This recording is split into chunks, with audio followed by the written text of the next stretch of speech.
Hello students, welcome to our YouTube channel Study Point RC. हमने एक पहला part देख लिया है मैराथन का। ये अपनी सेकंड वीडियो रहेगी जिसके अंदर हम बाकी के बचे हुए टॉपिक्स क्लियर करने वाले हैं।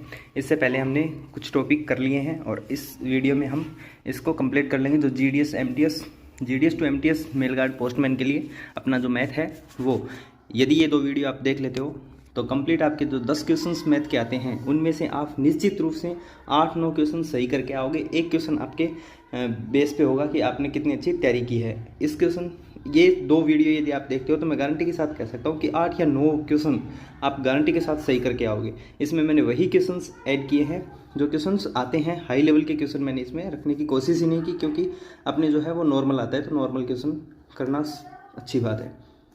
तो देखिए दोस्तों, यहाँ पे पहला नेक्स्ट टॉपिक अपना टाइम एंड डिस्टेंस का। इससे पहले हम समय कार्य दूरी कर चुके हैं। तो टाइम एंड डिस्टेंस, इसके अंदर कुछ फैक्ट है वो याद रखने ज़रूरी है, वो मैं बता देता हूँ आपको क्या है। तो देख लीजिए, यहाँ पे पहली लाइन दी है कि जब रेल किसी आदमी, पुल या पेड़ को पार करती है, यानी आपको ये समझ लेना है। जैसे मान लो ये यहाँ पे पोल है, यहाँ पे क्या है, पोल है, ठीक है। अगर इस पोल को पार करेगी रेलगाड़ी तो अपनी खुद की दूरी तय करेगी। जैसे मान लो ये पोल है, ये पोल खड़ा है यहाँ पे और यहाँ से रेलगाड़ी गुजर रही है, ठीक है। ये रेलगाड़ी आ रही है मेरी इधर से। अगर रेलगाड़ी यहाँ इसको पहले एंटर किया और पूरी निकल गई ऐसे, तो इसने रेलगाड़ी ने अपनी खुद की दूरी तो तय की थी, इतना ही चलना पड़ा जितना इसकी रेलगाड़ी की खुद की दूरी थी। तो इसलिए जब हमें क्वेश्चन में ये बोल दे कि आदमी, पोल, पेड़, यानी कि जो रेलगाड़ी की लंबाई से कम लंबाई का, यानी कि नगण्य लंबाई का है, तो हम क्या करेंगे, कुल दूरी क्या लेंगे, रेल की जितनी दूरी है उसको ही कुल दूरी ले लेंगे, ठीक है। उसके बाद सेकंड टाइप इसका ये होता है कि जब किसी सुरंग को, प्लेटफॉर्म को, यानी कोई बड़ी वस्तु को, सुरंग है वो रेलगाड़ी के लगभग बराबर होती है, तो प्लेटफॉर्म भी बराबर होता है, बड़ा भी होता है, तो हम कुल लंबाई क्या लेंगे, वहाँ पे हम कुल लंबाई लेंगे रेल की लंबाई प्लस सुरंग की लंबाई। ये भी जान लेते हैं कैसे। जैसे मान लो यहाँ से ये रेल है, जैसे ये यहाँ से स्टार्ट हुई थी सुरंग है, वही सोर्स से स्टार्ट हुई थी, ऐसे एक सुरंग बनी हुई है अपनी, ठीक है। यहाँ से जब रेलगाड़ी इंटर किया था तो रेलगाड़ी खुद इसके अंदर चली गई, यानी कि खुद की दूरी तय कर ली। अब बाहर निकल रही है, इसका मतलब सुरंग की दूरी भी वो तय करके आई है। इसलिए हमें क्या करना पड़ता है, जब प्लेटफॉर्म या सुरंग को पार करती है तब कुल दूरी हम लेंगे, क्या, रेल की दूरी प्लस सुरंग की दूरी, ठीक है। तो इस पे हम कुछ क्वेश्चन करेंगे तो हमें बहुत अच्छे से समझ में आ जाएगा। चलिए, अपना पहला क्वेश्चन है आज का। अपना जो पहला क्वेश्चन है वो क्या है, यदि कोई रेलगाड़ी 180 किलोमीटर प्रति घंटा। एक बात और मैं आपको बता देना चाहता हूँ यहाँ पे थोड़ी सी, चलो हम डिस्कस कर लेते हैं साथ में, ये हमें बहुत ही काम की चीज़ है, कन्वर्ट करना, ठीक है।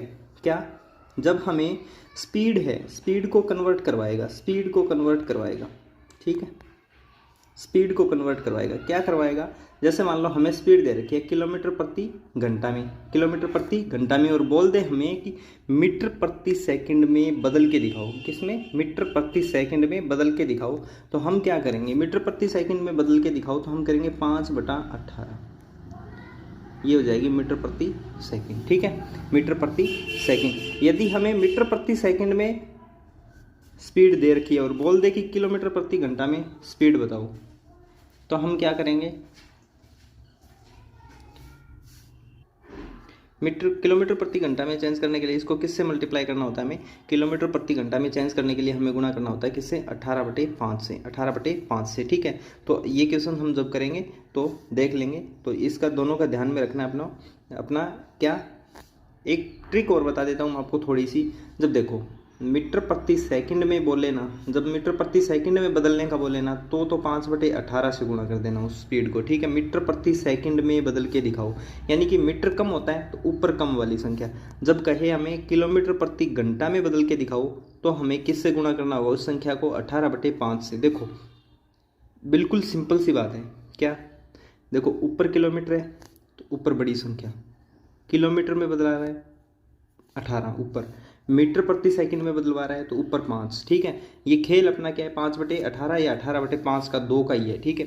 तो यहाँ पे हमें ध्यान रखना है, कई बार ऐसा हो जाता है कि मीटर प्रति सेकंड में बदलवा रहा है तो 18/5 से गुणा करना था या 5/18 से। तो देखो मीटर प्रति सेकंड छोटा है ना, तो छोटा वाला ऊपर रखना है। किलोमीटर प्रति घंटा में बदलवा रहा है तो बड़े बड़े में चेंज करवा रहा है तो ऊपर बड़े बड़े वाला रखना है, ठीक है।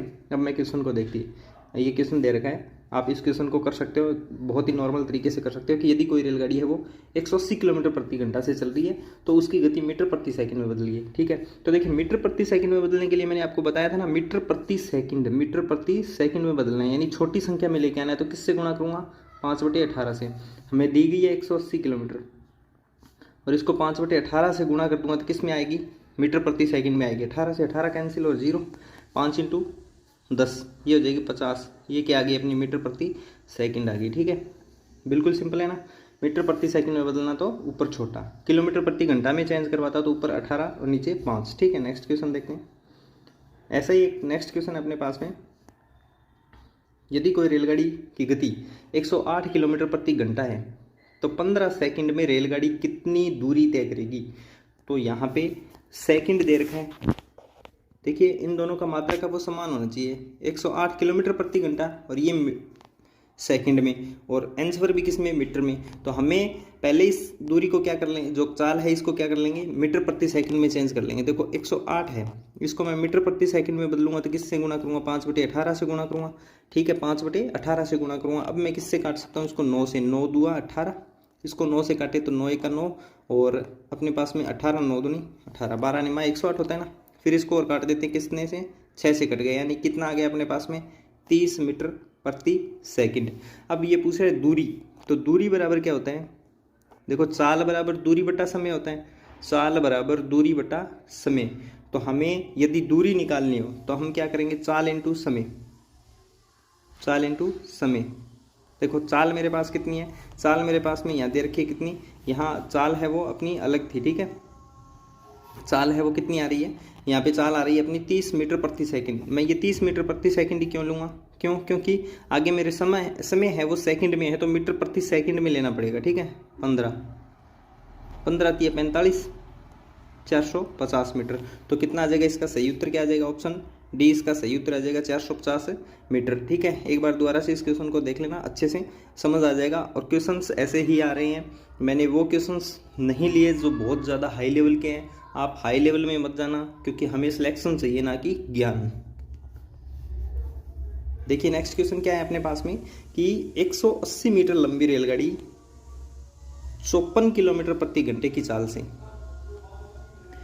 गति से प्लेटफॉर्म पर खड़े एक व्यक्ति को कितने समय में पार कर देगी? अब मैंने आपको थोड़ी देर पहले बताया था, जब रेलगाड़ी है वो किसी व्यक्ति या फिर पेड़ को पार करती है तो खुद की दूरी तय करती है, ठीक है। तो यहाँ पे 80 मीटर लंबी रेलगाड़ी है, ठीक है।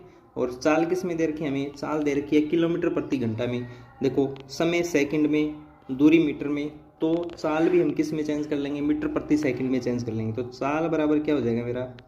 चाल बराबर हो जाएगा मेरा 54 किलोमीटर प्रति घंटा को मैंने चेंज कर लिया मीटर प्रति सेकंड में। मीटर प्रति सेकंड में बदलने के लिए यानी छोटी संख्या में बदलने के लिए 5/18, 18 तिया 54, 5 तिया 15, 15 मीटर प्रति सेकंड, यानी 15 मीटर प्रति सेकंड कहो या 54 किलोमीटर प्रति घंटा कहो, यह एक ही बात है, ठीक है। यानी 1 सेकंड में 15 मीटर जा रही है और 1 घंटे में कितनी जाएगी?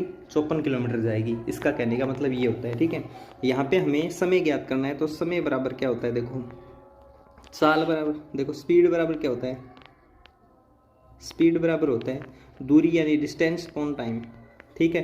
तो टाइम बराबर क्या हो जाएगा? टाइम बराबर हो जाएगा मेरे पास में distance upon speed, distance upon speed, ठीक है। ये कैसे? ये ऐसे, ये ऐसे होता है कि देखिए ये t इधर चला जाएगा और स्पीड है इसके नीचे आ जाएगा, ठीक है। तो डिस्टेंस अपनी कितनी है? डिस्टेंस है 180 मीटर और स्पीड कितनी है? 15, ठीक है। अब भाग देंगे हम 3 से, अगर कैंसिल आउट करें तो 3 × 5 = 15, 3 × 6 = 18। अगर इसको भी कैंसिल आउट करें तो कितने से कैंसिल? 12 × 5 = 60। तो कितना आ जाएगा? समय आ जाएगा मेरे पास में 12 सेकंड। सही उत्तर क्या हो जाएगा? 12 सेकंड। ऑप्शन नंबर बी इसका करेक्ट आंसर होगा। आप कमेंट बॉक्स में कमेंट भी करते रहिएगा साथ साथ में, ठीक है। ऐसा नहीं होना चाहिए कि कमेंट नहीं कर रहे। मैं कमेंट का रिप्लाई करने में टाइम वेस्ट नहीं कर रहा। आपका टाइम आपके लिए बहुत ज़्यादा इंपॉर्टेंट है, उतना ही टाइम हमारे लिए भी आपके जो टाइम है वो इम्पोर्टेंट रहता है। क्यों? क्योंकि हम भी टाइम निकाल के आपके लिए वीडियो बना रहे हैं, और आपको भी एक दिन का यदि समय मिल रहा है तो आप उसका उपयोग करें। जीडीएस में रहना पूरी उम्र भर अच्छी बात नहीं है, ठीक है, स्वास्थ्य के लिए भी हानिकारक है। ऑफिस में सारे दिन धंधा करना, आप प्रमोशन लेकर बहुत ऊंचे पोस्ट पे जा सकते हो, तो अब आपकी बर्डन भी कम हो जाएगी, प्लस आप स्थायित्व में भी आ जाएंगे। तो तैयारी कीजिए, अच्छे अच्छे कमेंट भी कीजिए। यदि हमारा साथ आपके साथ रहता है तो हम निश्चित रूप से अपना जो प्रमोशन है वो पालेंगे। आपका प्रमोशन होता है, आपके घर वालों को खुशी है, उससे ज़्यादा हमें भी खुशी होती है कि हमने जो मेहनत करवाई थी वो काम आई है। 500 मीटर लंबे प्लेटफॉर्म को एक 250 मीटर लंबे ट्रेन कितने सेकंड में पार करेगी? अब मैंने आपको बताया था, जब प्लेटफॉर्म या सुरंग को पार करती है, कुल दूरी क्या होती है? कुल दूरी क्या होती है मेरे दोस्त? कुल दूरी होती है जब वो प्लेटफॉर्म जो है ना उसकी दूरी और प्लस रेल की दूरी प्लस रेल की लंबाई कितनी है, ठीक है। तो कुल दूरी मेरे पास क्या आ जाएगी? देखिए प्लेटफॉर्म की दूरी कितनी है? 500 मीटर, और प्लस ये रेल की दूरी कितनी है? 250 मीटर। तो टोटल जो लेंथ यानी कुल दूरी जो लेंगे वो कितनी होगी अपने पास में? 750 मीटर दूरी लेंगे हम, ठीक है। यानी जब हम चाल बराबर निकालते हैं ना दूरी बटा समय, तो दूरी का मतलब यहाँ पे कितनी हो गई? अब 750 हो चुकी है, ठीक है। तो ये पूछ रहा है कि कितने सेकंड में पार करेगी। सेकंड पूछा है तो जो चाल है वो मीटर प्रति सेकंड में लेंगे। तो यहाँ पे हमें दे रखा है कितना, हमें दिया इसने 50 मीटर चाल बराबर, चाल दे रखी है 50 मीटर प्रति सेकंड। अब 50 किलोमीटर प्रति घंटा दे रखा है, तो मीटर प्रति सेकंड में बदलने के लिए मैं क्या करूँगा? मीटर प्रति सेकंड में बदलने के लिए 5/18 से क्या कर दूंगा? गुणा करूँगा, ठीक है। अब इनको काटो तो काट लो, या फिर आगे भी इसको हम सोल्व कर सकते हैं। कैसे सोल्व कर सकते हैं? देखिए हमें यहाँ निकालना है, या फिर हम काटना चाहें तो काट सकते हैं। किससे? 2 से काट दो, इससे 25 से कट जाएगा, और ये 2 से काटे तो ये 9 से कट जाएगा, ठीक है। 9 से कट गया, ठीक है। फिर उसके बाद में देखिए यहाँ पे इसने पूछा समय, तो समय बराबर हमने अभी थोड़ी देर पहले क्या लिखा था? समय बराबर होता है दूरी बटा चाल। दूरी बटा चाल, दूरी कितनी है? 750 मीटर, और चाल कितनी है मेरी? चाल है 25 इंटू 5/18, सॉरी 9, नीचे क्या है कटने के बाद कितना आ गया मेरे पास? 9। ये काटना चाहूँ 25 एका 25, 25 दूनी 50, 25 तिया 75, 30 रह गया। इसको भी काटना चाहें तो ये कितना रह गया? 6 रह गया मेरे पास। अब क्या रह गया? 6/1/9। ये 9 है वो ऊपर चला जाता है ना, तो क्या हो जाएगा? 9 इंटू 6 कितना? 54। तो कितने सेकंड में पार कर लेगी? 54 सेकंड में ये है वो पार कर लेगी, ठीक है। तो इसका सही उत्तर क्या होगा? ऑप्शन सी सही होगा। बहुत से मेरे जो साथी हैं, मेरे जीडीएस साथी हैं, वो सही आंसर दे रहे हैं, उनको सलाम है, वो साथ साथ में कर रहे हैं।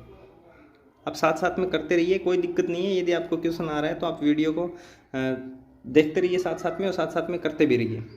आपकी पेन कॉपी यदि आपके पास में है तो बहुत अच्छा है, शेड्यूल बना के आप पढ़ते रहिए। सिलेक्शन 100% होगा। 30 तारीख आपके लिए बहुत ज़्यादा आपकी लाइफ में रोशनी लेके आने वाली है।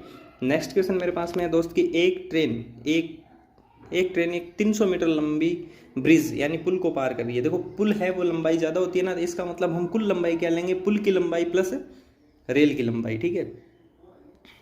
तो बोल रही है ट्रेन 300 मीटर लंबी ब्रिज को पार करने में 20 सेकंड का समय ले रही है।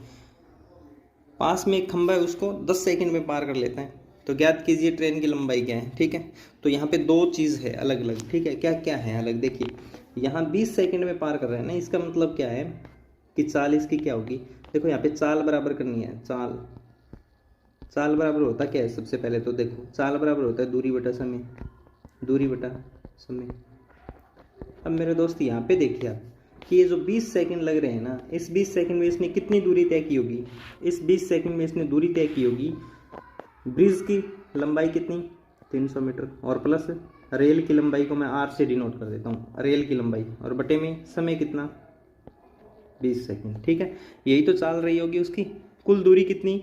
कुल दूरी मैंने यहाँ पे 300 प्लस आर क्यों लिखी है? क्योंकि मैंने पहले ही बता दिया आपको कि कोई ब्रिज को, कोई पुल को, कोई जो सुरंग है उसको पार करेगी, तो वो जो सुरंग लंबाई जो है, सुरंग की लंबाई या प्लेटफॉर्म की लंबाई वो, और प्लस में उसकी रेलगाड़ी की खुद की लंबाई, और भाग में क्या? समय। भाग में समय, ये उसकी चाल थी। अब चाल तो जिस चाल से चल रही है उसी चाल से तो उसको ब्रिज को पास किया है, और उसी से उसने एक खड़े व्यक्ति पास में खड़े एक खंबे को पार किया। अगर खंबे को या पेड़ को या फिर आदमी को वो पार करती है तो खुद की लंबाई तय करती है। इसका मतलब है कि उसकी खुद की लेंथ कितनी तय की थी, आर क्यों लिख रहा हूँ, क्योंकि जब किसी खंबे को पार करती है तो खुद की लंबाई को दूरी तय करती है, खुद की लंबाई के समान दूरी तय करती है। दूरी कितनी, आर बटे में समय कितना, 10 सेकंड लिया। ठीक है, ये चाल का इक्वल किया मैंने, ये चाल इक्वल है इस चाल की। क्यों? क्योंकि ये रेलगाड़ी की चाल है, जिस चाल से वो चल रही है उसी चाल से। अब मैं क्रॉस मल्टीप्लाई कर रहा हूँ, यानी तिरछा गुणा कर रहा हूँ, वज्र गुणा कर रहा हूँ। ये इससे गुणा होगा और ये इससे गुणा होगा। ठीक है, ये हो गया मेरा 20R और बराबर ये 300 से गुणा हुआ तो 3000 हो गया, प्लस 10 को R से किया तो 10R हो गया। ठीक है, ये 10R इस साइड में आकर के माइनस हो जाएगा तो 10 बचा। 10R बराबर कितना हो गया, 3000। R बराबर मेरा कितना आ जाएगा, R बराबर मेरा आ जाएगा 10 का भाग दूंगा तो कितना रहेगा, 300 मीटर। R मैंने क्या मान के चला था, R में मान के चला था उस रेल की लंबाई। तो मेरा सही उत्तर क्या हो जाएगा, ऑप्शन ए 300 मीटर। तो इस रेल की लंबाई कितनी है, 300 मीटर है। ठीक है,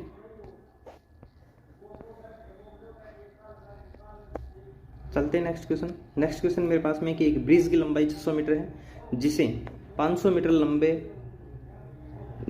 लंबा ट्रेन 54 सेकंड में पार कर देता है, तो ट्रेन की गति क्या है। तो देखो ट्रेन की गति यानी चाल, स्पीड, यहाँ पे क्या है, the length of a bridge is 600 metre which is cross by a 150 metre long train in 54 second, then what is the speed of the train की स्पीड हमें बतानी है। स्पीड इक्वल्स टू होता है डिस्टेंस अपॉन टाइम। ठीक है, अब मेरे को बताओ डिस्टेंस क्या होगी इसकी, यानी दूरी कितनी होगी। दूरी होगी उस ब्रिज की लंबाई और प्लस है उस ट्रेन की लंबाई, दोनों को जोड़ देंगे तो देखो 600 और प्लस है 150 कितना हो गया, 750 यानी 750। ठीक है, और इसके अंदर समय कितना लग रहा है, मेरा समय लग रहा है 54 सेकेंड, 54। ठीक है, अब इसको देखो ऑप्शन में हमें क्या दे रखा है, किलोमीटर प्रति घंटा, किलोमीटर प्रति घंटा, किलोमीटर प्रति घंटा। तो इसको किलोमीटर, ये मेरा क्या है, स्पीड आई है, इसको किलोमीटर प्रति घंटा में बदलने के लिए मैं क्या करूँगा, 18/5 से गुणा कर दूंगा। क्यों? क्योंकि यहाँ पे देखिए ये मीटर है ये सेकंड है, तो हमें जो चाल मिलती वो किस में मिलती, मीटर प्रति सेकंड में मिलती, और हमें ऑप्शन में दे रखा है किलोमीटर प्रति घंटा। तो हम इस मीटर प्रति सेकंड को बदलने के लिए हमने किससे गुणा कर दिया, साथ में 18/5 से। अब काटने में आसानी होगी हमें, 18 किया 54 और इसको काटूंगा मैं तो 5 कितने से कट गया, ये 5 का 5 5 150 हो गया ना। इसको मैं काटूंगा 3 से तो ये क्या आ गया मेरे पास, 50 किलोमीटर प्रति घंटा, तो इसका सही उत्तर क्या है, ऑप्शन सी इज करेक्ट। देखते हैं नेक्स्ट क्वेश्चन मेरे पास में है। देखो कुछ क्वेश्चन ऐसे आते हैं जो अपने सिलेबस से थोड़ा सा हटके होता है। ठीक है, वो क्वेश्चंस मैंने यहाँ पे शामिल किया है क्योंकि मैं आपको पहली वीडियो में बता चुका हूँ कि ये वीडियो मेरी है आपको सिलेक्शन दिलवाने के बेस पे, ठीक है, ना कि आपको ज्ञान देने के बेस पे। तो देखिए यहाँ पे एक क्वेश्चन दिया है, इस टाइप के क्वेश्चन कुछ एक देखा है मैंने प्रीवियस ईयर में, तो उसी हिसाब से इस क्वेश्चन को लिया कि यदि 12 बजे घड़ी की दोनों सुइयाँ एक साथ है तो कितनी देर बाद वे पुनः एक साथ होंगी, लगभग में बताना है अपने को। ठीक है, तो देखो मैं एक घड़ी बनाता हूँ। ठीक है, यहाँ पे क्या होता है 12, 1 2 3 4 5 6 7। आप इतने कमेंट बॉक्स में कर सकते हो यदि आपको आता है तो। ठीक है, 8 9 10 11 ऐसी होती है घड़ी। देखिए 12 बजे दोनों सुइयाँ क्या होती है, एक दूसरे के ऊपर होती है ना, ऐसे होती है ना। ठीक है, उसके बाद में देखो दोनों सुइयाँ जब 1:05 होंगे तो देखो 1 बजे घंटे वाली सुई कहाँ, यहाँ। 1:05 होंगे तो मिनट वाली भी कहाँ, यहीं होगी। 2:10 पे होंगी तो कौन सी कहाँ पे होगी, 2 बजेंगे तो 2 बजे घंटे वाली सुई 2 बजे के ऊपर होगी। 10 मिनट होंगे तो 10 मिनट पे 2 पे होगी मिनट वाली सुई। इसका मतलब हम ऐसे कह सकते हैं ना, 12 बजे एग्जैक्ट टाइम नहीं है, हमें एग्जैक्ट पूछेगा भी नहीं। ठीक है, 1:05 पे दोनों सुइयाँ एक साथ होती है ना। 2:10 पे, क्योंकि 2 बजेंगे तो घंटे वाली सुई है वो 2 पर होगी, और 2:10 होंगे। 10 मिनट कब होती है, जब मिनट वाली सुई 2 के आसपास होती है। ठीक है, 3:15 यानी ये वो समय है जब सुइयाँ एक साथ होती है। ठीक है, 4:20 ऐसे ही आप आगे लिख सकते हो, ठीक है। तो ये पूछ रहा है 12 बजे घड़ी की दोनों सुइयाँ एक साथ हैं तो कितनी देर बाद, तो कितनी देर बाद 1 घंटा 5 मिनट के बाद में फिर होगी, ठीक है। और उसके बाद में फिर 1 घंटा 5 मिनट बाद, फिर 1 घंटा 5 मिनट बाद, फिर 1 घंटा 5 मिनट बाद, यानी 1 घंटा 5 मिनट बाद है फिर से ये रिपीट करती है अपना नेक्स्ट टाइम एक दूसरे के ऊपर होने का, ठीक है। तो यहाँ पे ऑप्शन सी इसका करेक्ट रहेगा कि 1 घंटा 5 मिनट के बाद में ये घड़ियाँ हैं वो एक दूसरे के पास में होती है, यानी एक दूसरे के साथ में होती है, लगभग में ये समय अपना होता है, ठीक है। तो इसका सही उत्तर ऑप्शन सी। देखते हैं नेक्स्ट क्वेश्चन। नेक्स्ट क्वेश्चन मेरे पास में है, यदि घड़ी में घंटे की सुई 3 बजे पूर्व दिशा में है, ठीक है। तो फिर एक घड़ी बना लेते हैं। 3 बजे, देखिए 3 बजे घंटे वाली सुई इधर ही होगी और ये अपना क्या होता है पूर्व, ये क्या होता है उत्तर, ये क्या होता है पश्चिम, ये क्या होता है दक्षिण, ठीक है।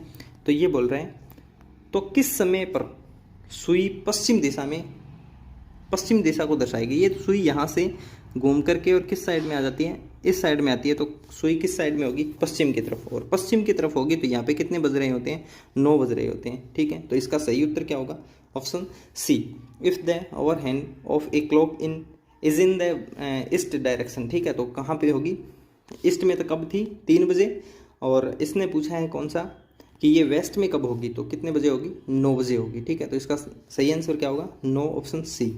देखते हैं नेक्स्ट क्वेश्चन। नेक्स्ट क्वेश्चन मेरे पास में है, 15 वर्ष बाद एक आदमी लकी से 4 गुना बड़ा हो जाएगा, ठीक है। 15 साल के बाद में जो आदमी है वो आज हम मान लेते हैं आदमी की आयु आज कितनी है, आज आदमी की आयु x मान लेते हैं, ठीक है। तो 15 साल बाद कितना होगा, लकी से 4 गुना बड़ा हो जाएगा, ठीक है। जितना वह 15 वर्ष पूर्व था, वर्तमान में लकी की आयु बतानी है हमें, ठीक है। एक आदमी है 15 वर्ष बाद लकी से 4 गुना बड़ा हो जाएगा, जितना वह 15 वर्ष पूर्व था लकी की वर्तमान आयु।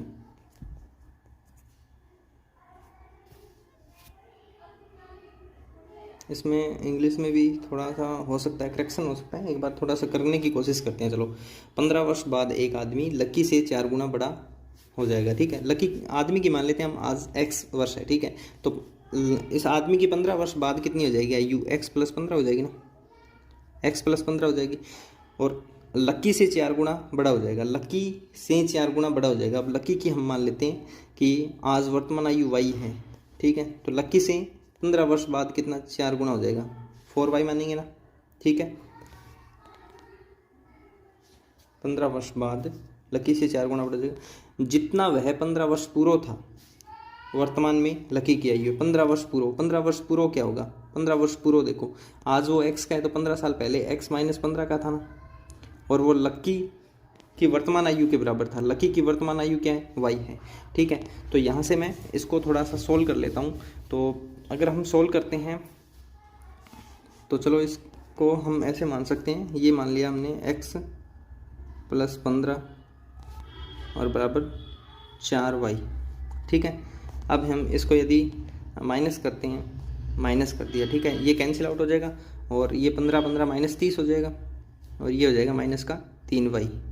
तो y बराबर मेरा कितना आ गया, y बराबर आ गया मेरा 10, y बराबर मेरा कितना आ गया, y बराबर आ गया मेरा 10। यानी जो लकी है उसकी वर्तमान आयु कितनी है, 10 है। तो उस आदमी की पूछिए, lucky age a person present, ठीक है। उस आदमी की आज पूछे, उस आदमी की आज वही आयु पूछे तो कितनी हो जाएगी। देखो इस समीकरण में हम रख देते हैं किसका, y का मान, तो ये तो कितना हो जाएगा 40 और बराबर में x प्लस कितना रह गया, x + 15 रह गया। तो x बराबर कितना हो जाएगा, ये 15 इस साइड में जाकर के माइनस होगा, तो ये माइनस होगा तो हो जाएगा 5 और यहाँ पे 3 में से 1 गया 25। तो इसका सही आंसर क्या होगा, इसका सही आंसर होगा ऑप्शन ए 25 वर्ष। तो वो आदमी अब जो वर्तमान में कितनी एज है उसकी 25 वर्ष होगी। देखते हैं नेक्स्ट क्वेश्चन।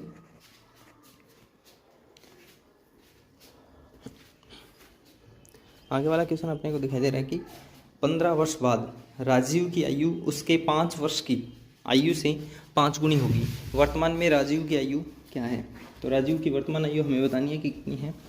तो आप इस क्वेश्चन को करने की कोशिश कीजिएगा। मैं इतने तक आपको ये क्वेश्चन करवा देता हूँ, आप जल्दी से करने की कोशिश कीजिएगा। 15 वर्ष बाद राजीव की आयु, अब देखो राजीव की वर्तमान आयु मान लेते हैं, राजीव की वर्तमान आयु आर ही मान लेते हैं, चलो ठीक है। राजीव की वर्तमान आयु कितनी मान लेते हैं, आर। 15 वर्ष बाद राजीव की आयु 15 वर्ष बाद कितनी होगी, 15 वर्ष बाद होगी आर प्लस 15, यानी आज आर साल का है तो 15 साल बाद कितने का होगा, आर प्लस 15 का होगा।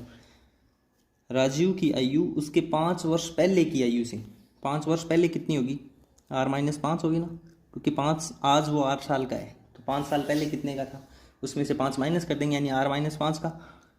5 वर्ष पहले की आयु से 5 गुनी होगी, इसकी 5 गुनी, ठीक है। तो वर्तमान आयु होता नहीं अपने को, तो आर प्लस 15 बराबर मेरे पास कितना आ जाएगा, बराबर आ गया मेरे पास, इसको 5 से गुणा करूँ तो 5 आर और माइनस 25। अब आर को इस साइड में ले जा करके माइनस किया तो यहाँ पे कितना आया 4 आर, और ये 25 दूसरी साइड जाएगा तो प्लस का हो जाएगा, 15 और 25 कितना 0, 3 और 1 4, तो आर बराबर कितना आ गया मेरे पास में, यहाँ पे 4 का भाग देंगे इसमें तो आर बराबर हो जाएगा 10 वर्ष। तो इसका सही उत्तर क्या हो जाएगा, ऑप्शन बी इज करेक्ट, 10 वर्ष। एक बार दोबारा से मैं आपको बता देता हूँ, देखिए 15 वर्ष बाद राजीव की आयु उसके 5 वर्ष पहले की आयु, वर्तमान आयु हमने मान लिया आर, वर्तमान आयु उसकी, ठीक है, क्या है वर्तमान आयु,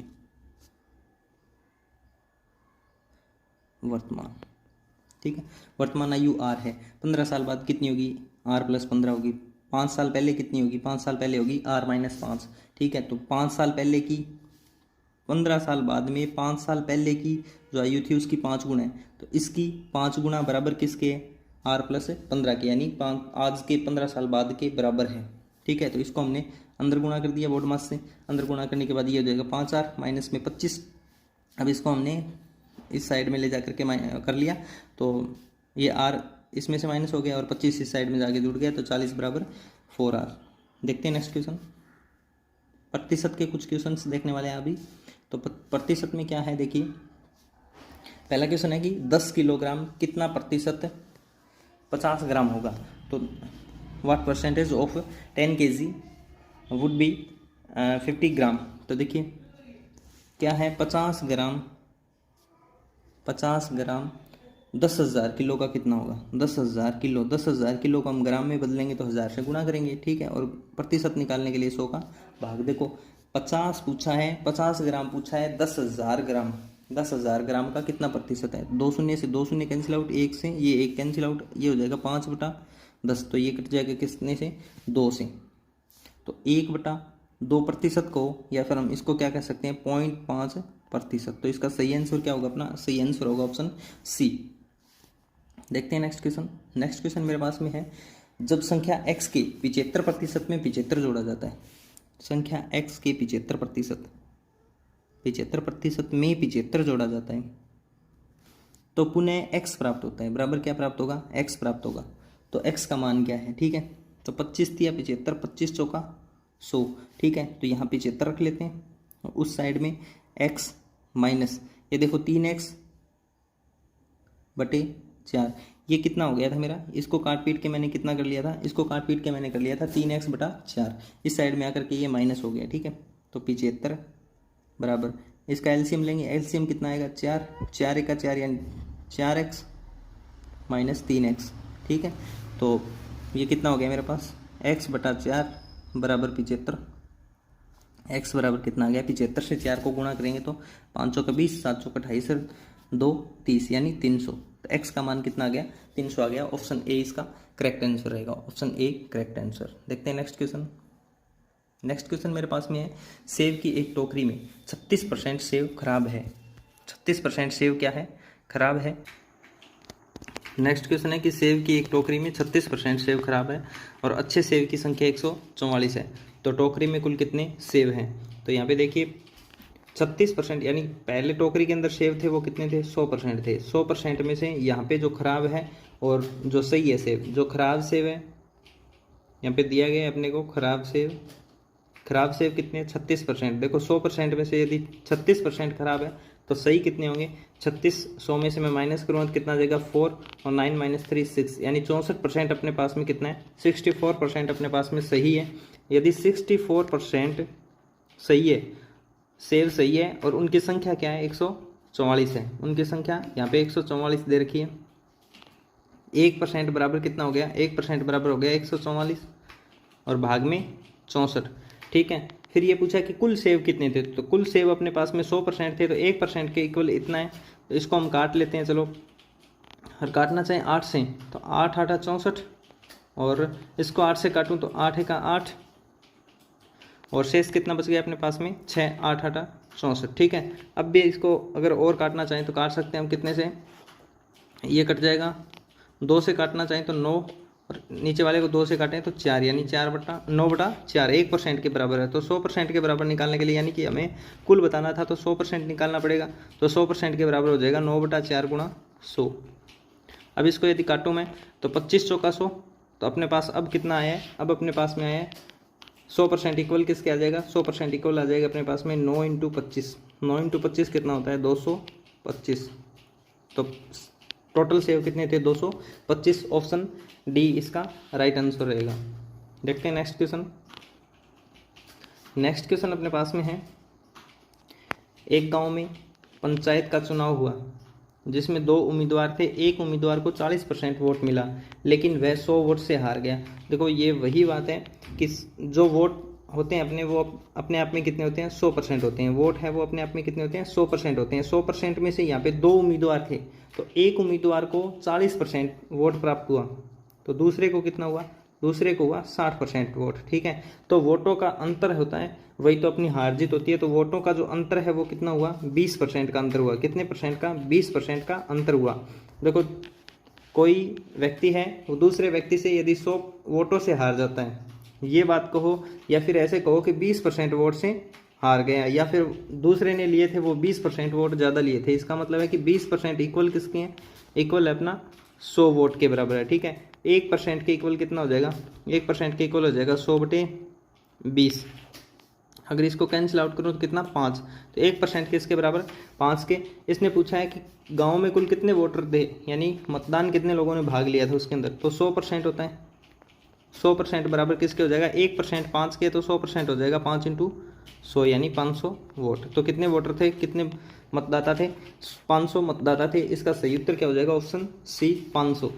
देखते हैं नेक्स्ट क्वेश्चन।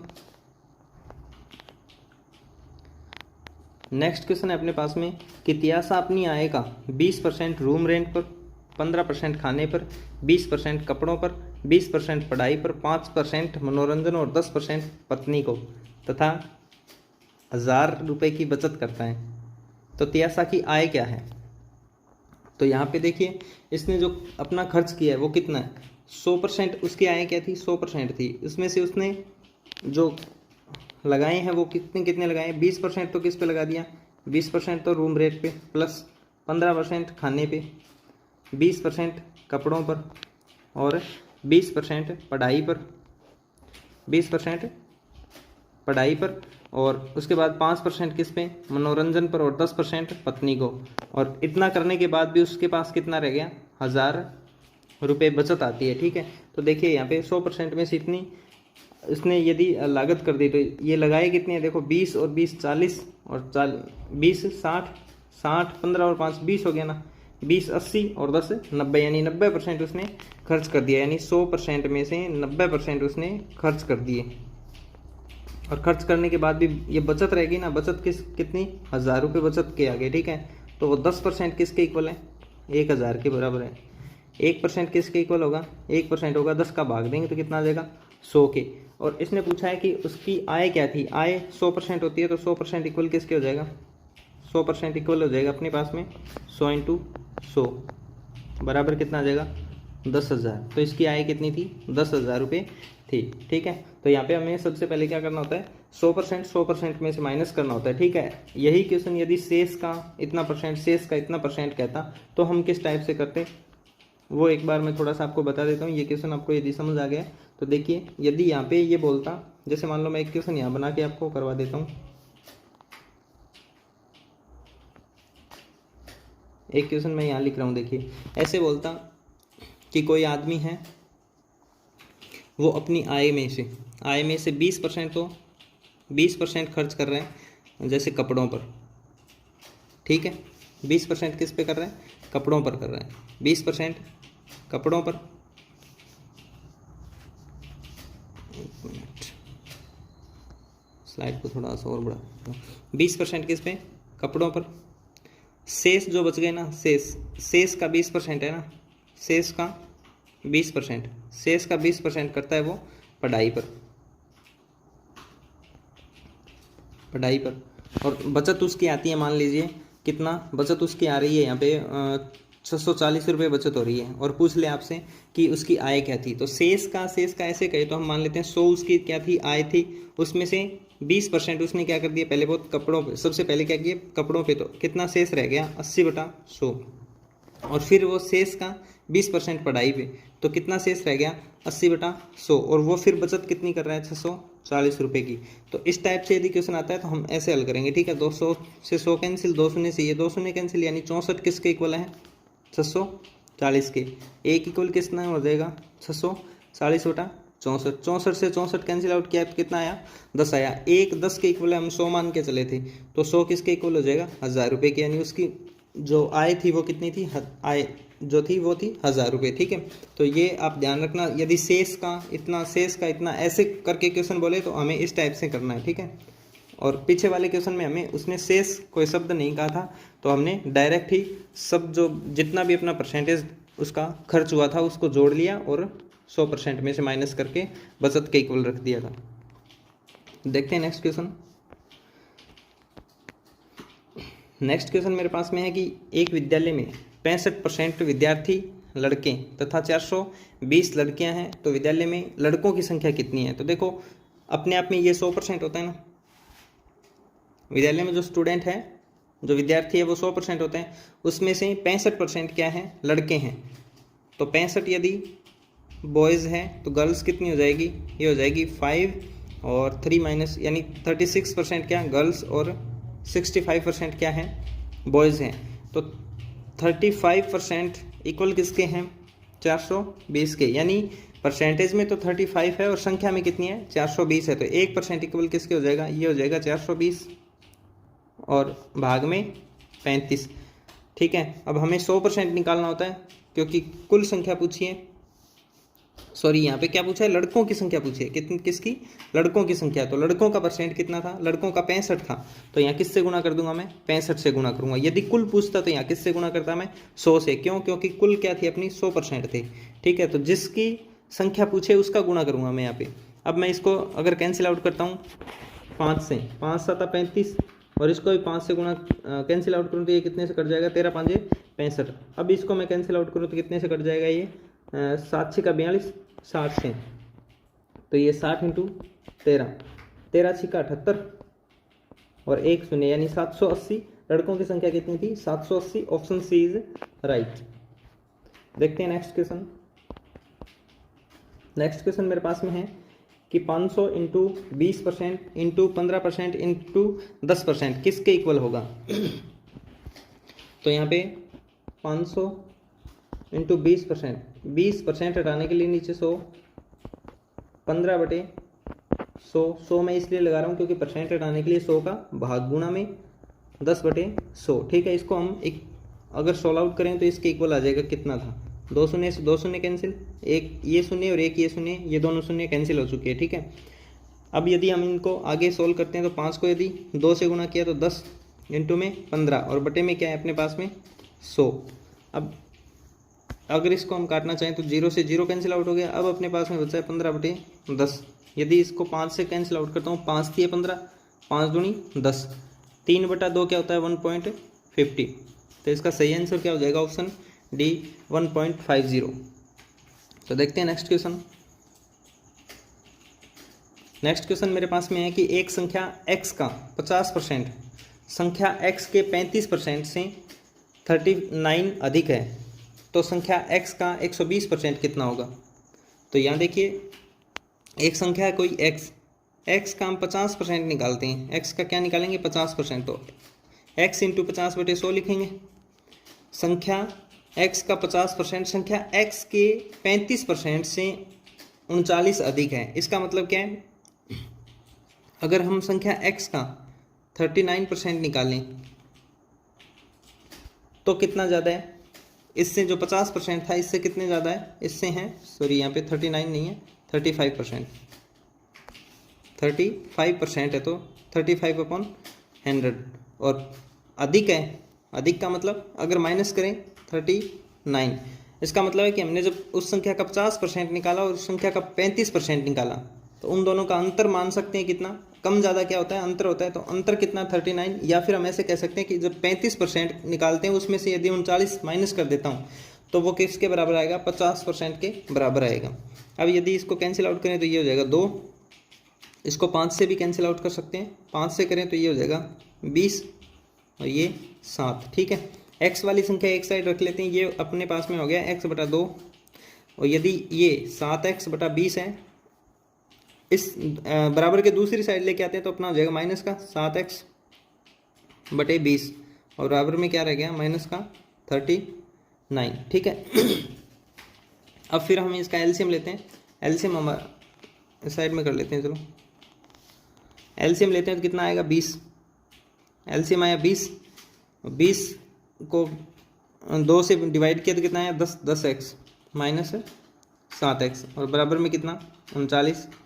ठीक है, 10x में से इसको माइनस कर देते हैं तो अपने पास में कितना रहेगा, ये अपने पास में रह जाएगा, यहाँ पे प्लस नहीं, अधिक है तो हम प्लस कर देते हैं इसका। ठीक है, चलो फिर भी इसको सॉल्व कर देते हैं तो संख्या अपने पास जो सही है वो आ जाएगी 3x और बटे में 20 बराबर 39। ठीक है, तो अब x बराबर करेंगे, x बराबर करेंगे तो ये आ जाएगा 39 और गुणा में 39 गुणा में 20/3। ठीक है, 3 से कैंसिल आउट करेंगे तो 3 1 3, 3 3 9, 13 3 39, 13 को 2 से अगर गुणा करते हैं 20 से तो ये हो जाएगा 260। तो x की वैल्यू कितनी आ गई अपने पास में 260, 20 का राइट आंसर रहेगा। देखते हैं नेक्स्ट क्वेश्चन।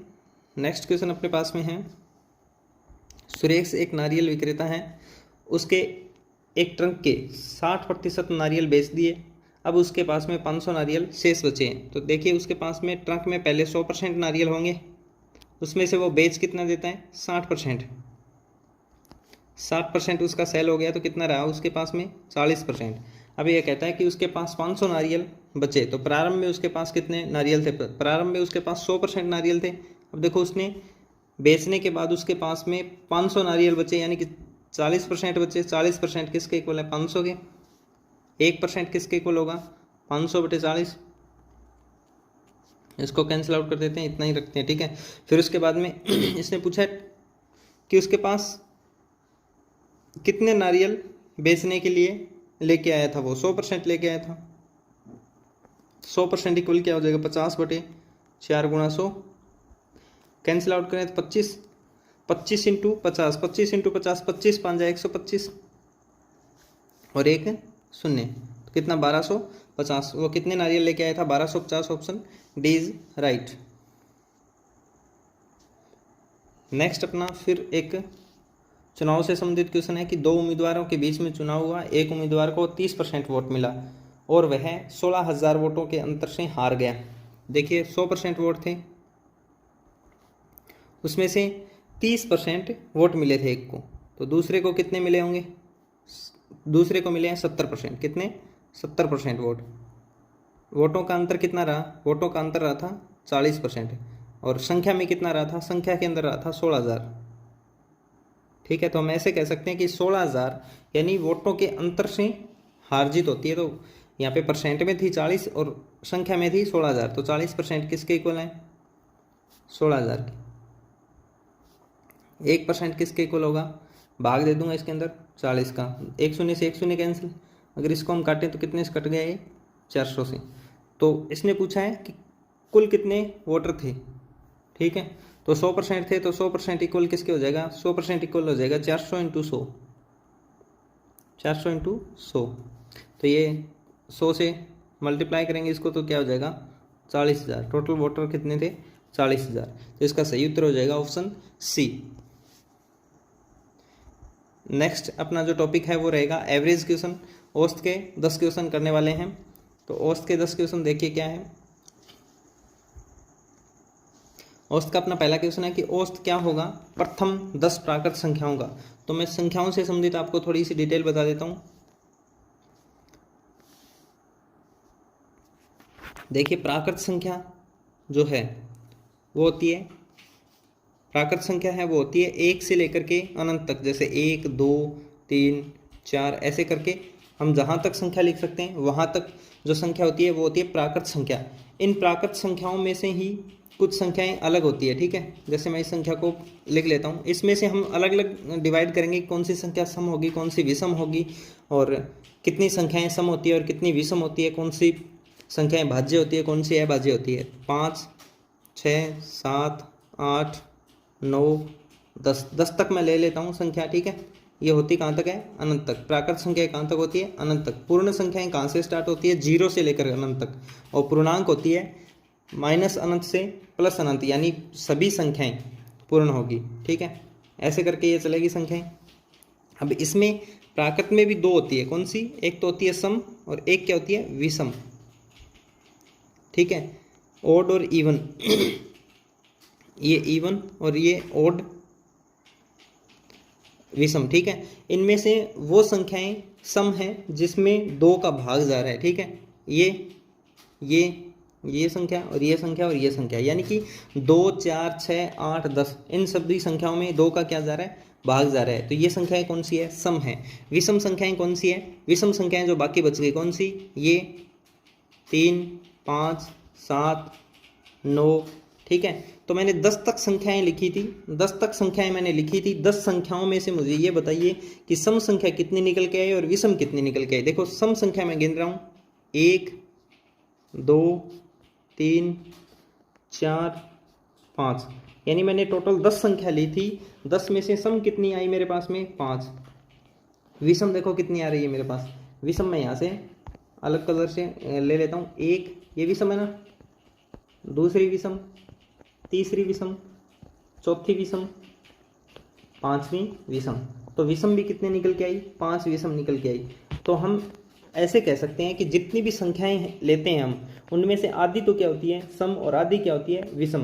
तो मैं आपको यदि आगे का एक क्वेश्चन करूं कि मेरे पास में 100 संख्याएं हैं, 100 प्राकृत संख्याएं हैं, 1 से लेकर के 100 तक प्राकृत संख्याएं, उसमें सम कितनी होगी और विषम कितनी होगी। तो आप सीधा जवाब दे सकते हो क्या, 50 तो सम होती है और 50 ही क्या होती है, उसमें विषम होती है, ठीक है। या फिर हम ऐसे कह सकते हैं कि एक सम आएगी, उसके बाद में दूसरी विषम, फिर तीसरी सम, यानी एक सम एक विषम एक सम एक विषम, इस टाइप से संख्याएं आती है। अब हम इसी क्वेश्चन में हम ऐसे भी जान लेते हैं कि इसके अंदर भाज्य कौन सी होती है और अभाज्य कौन सी होती है, ठीक है। तो इनमें जो भाज्य है, भाज्य स्टार्ट होती है अपनी कहाँ से, 4 से। भाज्य संख्याएं कहाँ से स्टार्ट होती है, 4 से। तो प्रथम संख्या जो है वो भाज्य कौन सी है, 4 है। यानी भाज्य संख्या उसको हम बोलेंगे जिसमें खुद का भाग जाएगा, 1 का जाएगा और 1 कोई अन्य संख्या का जाएगा, ठीक है। तो सबसे पहले मैं 1 की बात करूं, 1 है वो ना तो भाज्य होती है और न ही अभाज्य होती है। 2 है वो एकमात्र ऐसी संख्या है जो सम संख्या है और अभाज्य संख्या है। बाकी सारी की सारी अभाज्य संख्याएं विषम होगी। 2 एकमात्र ऐसी अभाज्य संख्या है जो सम संख्या है, ठीक है। 3 है वो कैसी है, अभाज्य संख्या है। क्यों, क्योंकि देखिए 2 में सिर्फ 2 का भाग जाता है और 1 का जाता है, 2 ही संख्या का भाग जा रहा है। 3 में 3 का जाता है और 1 का जाता है। 4 में देखिए 4 में 4 का जाएगा, 1 का जाएगा और 2 का जाएगा, यानी कि 2 से ज़्यादा संख्याओं का भाग जा रहा है। 4 के अंदर 2 से ज़्यादा संख्याओं का भाग जा रहा है, तो ये कौन सी संख्या होगी, भाज्य होगी, ठीक है। तो भाज्य संख्या कौन सी है, मैं अलग कलर से आपको दिखा देता हूँ जो भाज्य संख्याएं हैं। भाज्य संख्या एक तो 4 है, 6 है, 9 है, 8 है और 9 है। ये संख्याएं भाज्य संख्याएं हैं। जो इस कलर से लिखी है वो क्या है, भाज्य संख्या है। क्यों है, क्योंकि 4 में 4 का जाएगा, 1 का जाएगा और 2 का जाएगा। 6 में देखिए 6 में 6 का जाता है, 3 का जाता है, 2 का जाता है, 1 का भी जाता है, यानी 2 संख्याओं से ज़्यादा संख्याओं का भाग जा रहा है। तो ये कौन सी संख्या है, भाज्य संख्या है। ऐसे ही हम 8 में देखें तो 8 में 8 का जाएगा, 1 का जाएगा, 2 का जाएगा, 4 का जाएगा, ठीक है। 9 है, 9 भी ऐसी ही भाज्य संख्या है। तो अभाज्य संख्याएं कौन सी होती है, अभाज्य संख्याएं वो होती है अभाज्य संख्याएं वो संख्या है जिसमें खुद का और 1 का भाग जाता है, उसके अलावा किसी का भाग नहीं जाता, वो सारी अभाज्य संख्याएं होती है, ठीक है। तो हम अब क्वेश्चन पे चलते हैं। शायद मुझे ऐसा लगता है कि आपको ये जो सम, विषम, भाज्य, अभाज्य संख्याओं से संबंधित है वो आ चुका है और इनसे रिलेटेड क्वेश्चन ही अपने को एग्जाम में पूछता है। तो देखिए औसत निकालने के लिए हम क्या करेंगे, औसत जितनी संख्याएं अपने पास में उनका योग करेंगे और वो संख्या कितनी थी उसका भाग दे देंगे, तो अपने पास में क्या आएगा, औसत आएगा। ठीक है, तो सबसे पहले देख लेते हैं अब क्या है औसत। क्या होगा, प्रथम 100 प्राकृत संख्याओं का। तो देखिए 100 प्राकृत संख्याएं कौन सी होगी, 1 प्लस 2 प्लस 3 प्लस 4 प्लस, ऐसे कहाँ तक जोड़ना है अपने को, ऐसे जोड़ना है अपने को 100 तक। ठीक है, ऐसे जोड़ना है अपने को 100 तक। तो इन संख्याओं को जोड़ करने के लिए मैं आपको एक सूत्र बता देता हूँ। वो सूत्र क्या होगा, इनका क्या है, जोड़, सम। जोड़ निकालने के लिए मेरे पास में एक सूत्र होता है। ये जो अंतिम संख्या है मैं इसको b बोलता हूँ और प्रथम संख्या है मेरे पास में 1, इसको मैं a बोलता हूँ। ठीक है, तो a प्लस b यानी प्रथम संख्या प्लस अंतिम संख्या, फिर उसके बाद में b माइनस a यानी अंतिम संख्या माइनस प्रथम संख्या प्लस d का मतलब है इसका अंतर यानी डिफरेंस, इन संख्याओं के बीच में कितना चल रहा था। तो 1 और 2 के बीच में कितना अंतर है, एक संख्या का। 2 और 3 के बीच में कितना अंतर है, 1 का। 3 और 4 के बीच में कितने का अंतर है, 1 का। तो नीचे करूंगा मैं 2d। इस सूत्र से मेरा क्या निकलेगा, इन संख्याओं का योग निकल जाएगा। ठीक है, ऐसे यदि लगातार संख्याएं दे रखी है तो आप बिल्कुल सिंपल तरीके से कर सकते हो। तो b plus a plus b क्या हो जाएगा मेरे पास, 100 प्लस 1। ठीक है क्योंकि वहाँ संख्या बड़ी रहती है तो इस सूत्र को लागू करके आप कर सकते हो। तो 100 माइनस यानी b माइनस a करेंगे, b माइनस a करेंगे तो 100 माइनस 1 कितना हो जाएगा, 99 और प्लस अंतर क्या है, 1 का 1 और बटे में क्या कर दूंगा मैं 2d, 2 इंटू 1। ठीक है, तो ये मेरे पास आ गया 101 गुणा में 100 और बटे में 2। इसको कैंसिल आउट करूँगा तो कितना आ जाएगा, 50। 50 को मैं 101 से गुणा करता हूँ तो कितना आएगा मेरे पास में, 50 को 101 से गुणा करूँगा तो 50। ये संख्याओं का योग आ चुका है। मुझे ये पूछ रहा है क्या कि संख्याओं का औसत क्या होगा। औसत निकालने के लिए संख्याओं का योग बटे संख्या कितनी थी, 100 संख्या है, 100 का भाग दे दिया तो कितना आएगा, 50.50। तो इसका सही उत्तर क्या हो जाएगा, 50.5। ऑप्शन डी इसका करेक्ट आंसर रहेगा। ठीक है, एक बार इस क्वेश्चन का आप स्क्रीनशॉट लेकर के देख सकते हो। ऐसे क्वेश्चन, एक क्वेश्चन फिक्स रहेगा। नेक्स्ट क्वेश्चन देखिए।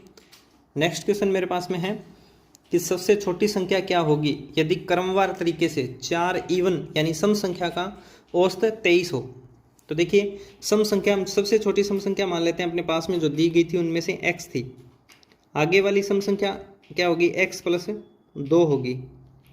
फिर उसके बाद में आगे वाली संख्या क्या होगी, उससे आगे वाली संख्या होगी मेरे पास में x प्लस 4। फिर उससे आगे वाली क्या होगी, x प्लस 6। ऐसा मैंने क्यों किया, क्योंकि देखिए आप 2 के बाद में सम संख्या कौन सी आ रही है, 4 के बाद 6 के बाद 8। हमें पता नहीं था पहली संख्या क्या थी। यदि पहली संख्या पता होती तो हम 2 छोड़ करके लिख देते।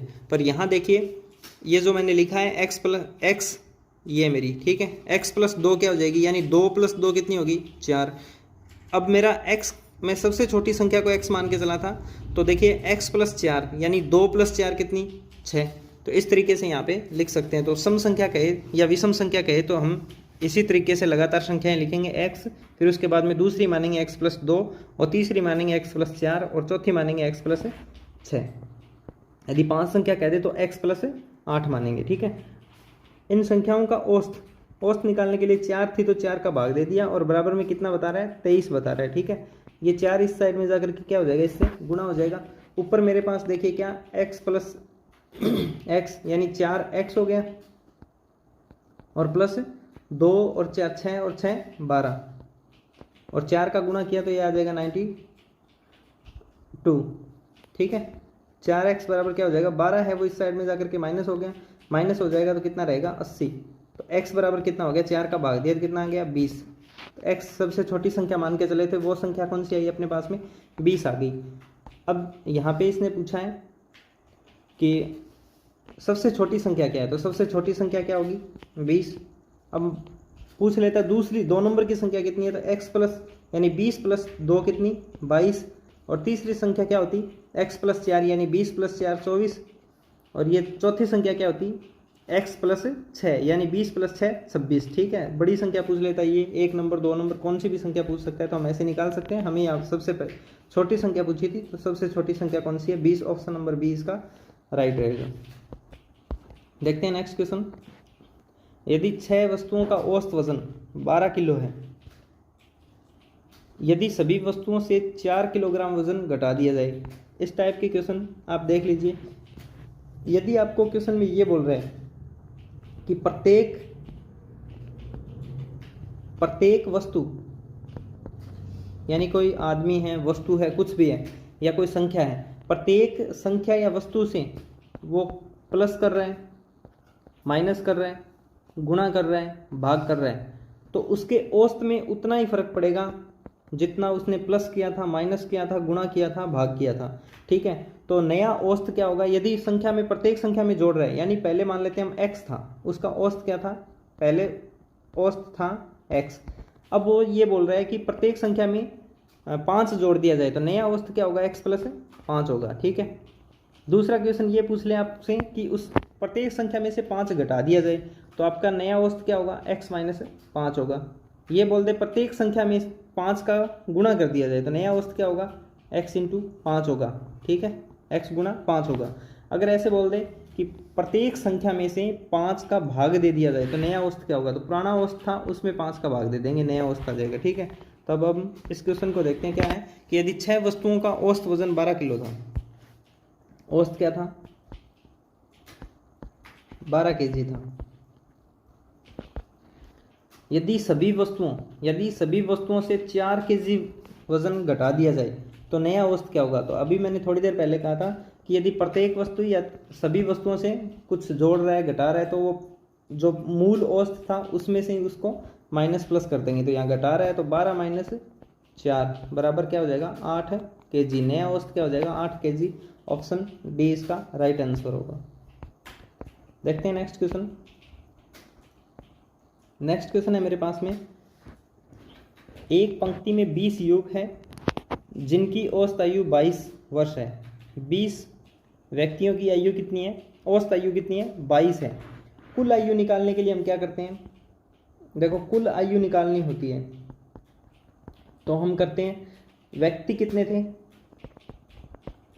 कितने थे और गुणा में उसका औसत क्या था, ये इससे क्या निकल जाती है, अपनी कुल आयु निकल जाती है। ठीक है, तो व्यक्ति कितने थे, 20 युवक थे, औसत कितनी 22, तो उनकी कुल आयु कितनी हो जाएगी, यानी उनकी आयु का योग कितना हो जाएगा, ये हो जाएगा उनका 440 वर्ष। ठीक है, पंक्ति के पहले 11 युवक हैं, पंक्ति के पहले जो 11 युवक हैं उनकी औसत उम्र कितनी है, 23 है। तो इनकी टोटल आयु कितनी हो जाएगी, 11 इंटू 23 हो जाएगी ना, 11 इंटू 23 कुल आयु, 11 की कुल आयु 23 इंटू 11 को गुणा करूँ तो मैं ये आ जाएगा मेरे पास में 253। ठीक है, 253 वर्ष। फिर ये बोल रहा है कि अंतिम जो 10 है उनकी आयु कितनी है, 21। तो अंतिम 10 का योग कितना हो जाएगा, 10 इंटू 21, अंतिम 10 का योग हो जाएगा 210 वर्ष। ठीक है, तो यहाँ पे हमने अगर हम देखना चाहें तो टोटल 20 जो लोग हैं, टोटल 20 है, उनकी कुल आयु कितनी है, 20 की कुल आयु तो कितनी है, 440। और यहाँ पे देखो 11 और 10 21 हो गए ना, कि पहले 11 और अंतिम 10 21 हो चुके हैं। इन 21 लोगों की कितनी है टोटल एज, जोड़ेंगे तो 3 और ये 6 और 4 463। ठीक है, तो यहाँ अब हम देख सकते हैं कि 20 की आयु तो कितनी है टोटल 440, और जो पहले 11 और अंतिम 10 यानी टोटल कितने हो चुके हैं 11 21 लोगों की कितनी हो रही है 463। तो जो यहाँ पे 10 नंबर पे जो व्यक्ति यानी 11 नंबर पे जो व्यक्ति था वो 2 बार काउंट हुआ है। ठीक है, तो 11 नंबर वाले का क्या हो जाएगा, 11वें युवक की आयु हमें पता लग जाएगी। तो 463 में से माइनस कर देंगे 440, तो ये 3 2 23, तो इसकी एज कितनी हो जाएगी 23 वर्ष। ऑप्शन बी इसका सही आंसर होगा। ठीक है, एक बार दोबारा से समझा देता हूँ। 20 लोगों की कुल आयु हमने निकाल ली थी 440। ठीक है, तो पहले 11 की इतनी और अंतिम 10 की इतनी। अब ये अंतिम 10 और 11 ये क्या मैटर है, देखिए मैं अपने पास ऐसे मान लेते हैं कि 10 व्यक्ति थे। ठीक है, 5 मान लेते हैं, 1 2 3 4 5। ठीक है, 5 में से मैं आपको ये बोल दूं कि पहले 3 है, पहले 3 1 2 3 और अंतिम 3, पहले 3 और अंतिम 3। अब अंतिम 3 कौन से होंगे? अंतिम 3 होंगे 1 2 3, पहले 3 और अंतिम 3। तो जो 3 नंबर पर था वो कितनी बार काउंट हुआ? 2 बार काउंट हो गया। ऐसे ही यहाँ पे पहले 11 और अंतिम 10 को हम करते हैं तो 11 नंबर वाला पहले 11 में भी काउंट हो चुका है और अंतिम 10 में भी काउंट हो चुका है। तो 11 नंबर वाला 2 बार काउंट हो गया था, यानी उसकी एज 2 बार काउंट हो चुकी थी, तभी तो इसका ज़्यादा आ रहा है इतना। ठीक है, तो सही उत्तर क्या हो जाएगा? Option B 23। नेक्स्ट क्वेश्चन है, सोलंकी को 4 विषय में औसतन 75 अंक प्राप्त हुए तथा 5वें विषय में 80 अंक प्राप्त हुआ। अब पांचों विषयों का औसत क्या है? तो देखिए, मैंने आपको थोड़ी देर पहले बताया था कि कुल निकालने के लिए हम क्या करते हैं, जो संख्या थी और औसत था उन दोनों का गुणा। तो 4 विषय में कुल अंक कितने हो जाएंगे? कुल अंक अपने पास में हो जाएंगे 4 इंटू 75। ठीक है, 4 इंटू 75 कितना हो गया? 4 इंटू 75 हो गया 5 का 20, 7 का 250, 300 अंक। ठीक है, अब 5 में कितना? 5 विषयों में कितना? 5 विषयों में कुल अंक कितना हो जाएगा? 4 में तो 300 था और प्लस 80 और आ गया, तो टोटल कितना हो गया? 380। अब 5 विषय में कुल अंक कितने? 380। औसत निकालने के लिए हम क्या करेंगे? औसत निकालने के लिए हम करेंगे कुल अंक कितने? 380, विषय कितने हैं? 5 का भाग दे देंगे, तो 7 5 35 और शेष कितना बच गया? शेष यहाँ बच चुका है अपने पास में 38 में से 35 गया 3 और 5 का 30, कितना? 76। तो इनका औसत कितना आ जाएगा? 76। Option number C is right. देखते हैं नेक्स्ट क्वेश्चन मेरे पास में है, एक ट्रंक में 50 बकरियां हैं, सभी का औसत वजन 30 केजी है। रास्ते में 35 केजी और 40 केजी की 2 बकरियां बेच दी गई, तो शेष बचे बकरियों का औसत भार क्या होगा? तो देखिए, 50 बकरियों का कुल वजन कितना हो जाएगा? 50 बकरियों का कुल वजन देखो, कुल वजन निकालने के लिए मैंने आपको अभी बताया था कि कुल संख्या कितनी थी उनकी और औसत क्या था। तो कुल संख्या कितनी है यहाँ पे? कुल संख्या है यहाँ पे 50 और औसत वजन कितना? 30। तो कुल वजन कितना हो जाएगा? 50 इंटू 30 करेंगे तो 5 या 15 और 2 शून्य यानी 1500 केजी। कुल वजन कितना था? 1500 केजी। अब इसमें से जो 35 केजी और 40 केजी वाली बेच दी, अब कितनी बची है उसके पास में? 48 बकरी बची है ना, 48 बकरी शेष रही है। तो 48 का कुल वजन कितना हो जाएगा? पहले कितना था? 1500। अब पहले था 1500, इसमें से उसने 2 माइनस कर दी। 2 माइनस कौन सी कर दी? 35 केजी वाली और 40 केजी वाली। तो अब उसका वजन कितना रहेगा? देखो यदि हम इसमें से 75 केजी माइनस कर देते हैं तो देखिए कितना? 1425 केजी। कितना वेट रहा? 1425। तो औसत कुछ है, तो औसत बताने के लिए हम क्या करेंगे? कुल वजन कितना है 48 बकरियों का? 1425। कुल बकरी कितनी है? 48। यदि 1425 में भाग देंगे 48 का तो अपने पास में कितना आ जाएगा? अपने पास में यहाँ पे आ जाएगा 29.68 केजी।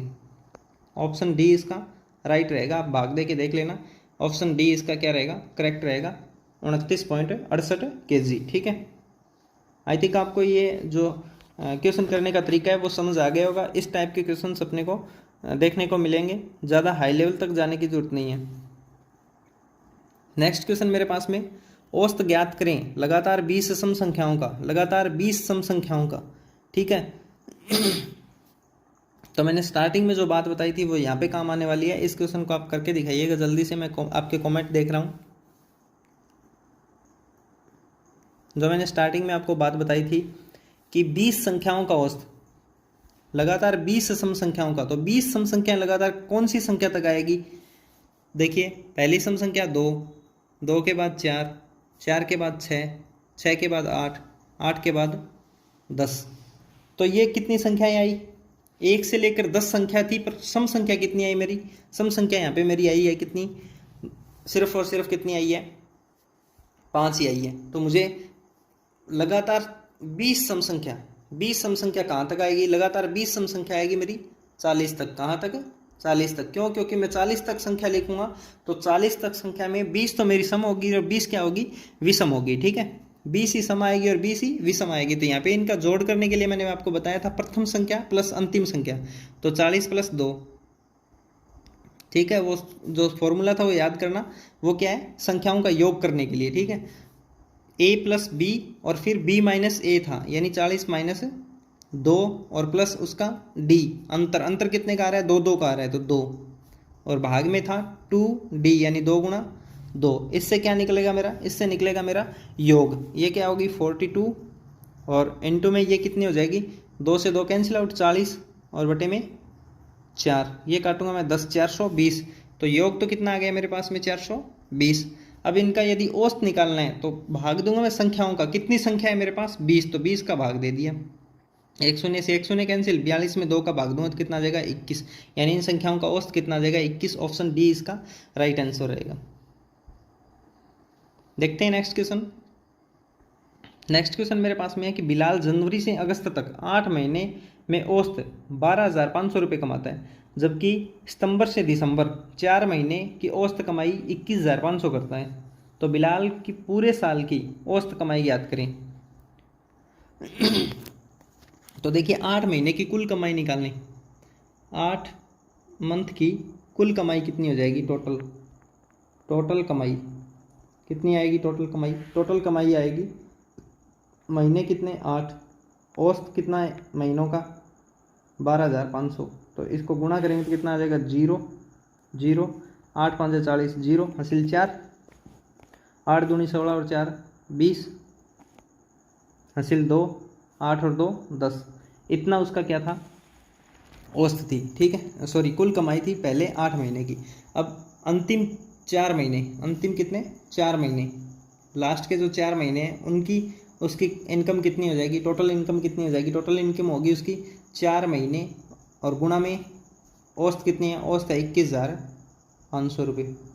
तो ये कितनी होगी मेरे पास में, ये अगर इसका गुणा करें 0 0, 500 का 20, 0 हासिल 2, 4 और 2 6 और 4 दूनी 8। तो ये तो है मेरी 8 महीने की और ये अंतिम 4 महीने की।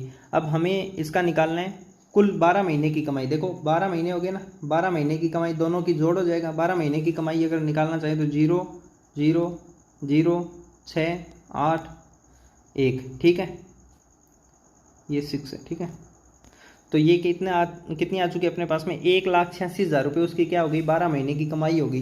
तो औसत निकालने के लिए क्या करेंगे हम, 1,86,000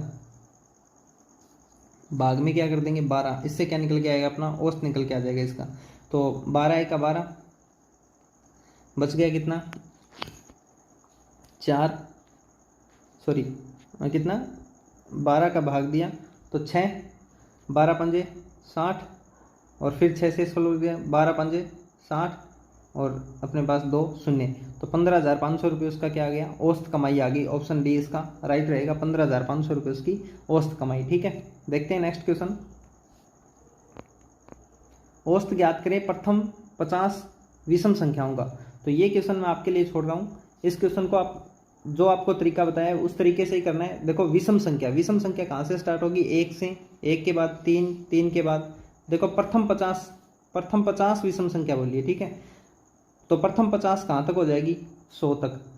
100 तक क्यों हो जाएगी, 100 तक होगी क्या, 100 तो सम है, 100 से 100 तक अगर मैं ऐसे कहूँ 100, तो 100 तक कितनी 50 तो क्या होती है सम और 50 क्या होती है विषम, यानी 50 सम और 50 क्या होती है 50 इवन और 50 ओड होती है। ठीक है, यहाँ पे इसने पूछा है ओड संख्या, ओड नंबर बताना है। ठीक है, विषम संख्या, तो विषम संख्या कहाँ तक होगी, 100 तक ना होकर के कहाँ तक होगी, यहाँ पे मेरे पास में 99 तक आएगी। कहाँ तक, 99 तक, यानी 100 तक 100 नंबर सम है पर 1 से लेकर के 99 तक, क्योंकि 100 में 50 सम थी 50 विषम थी। ऐसे ही मान लो जैसे मैं बताऊँ आपको 1 से 10 तक कहूँ तो 10 तक 5 तो होती है सम और 5 विषम।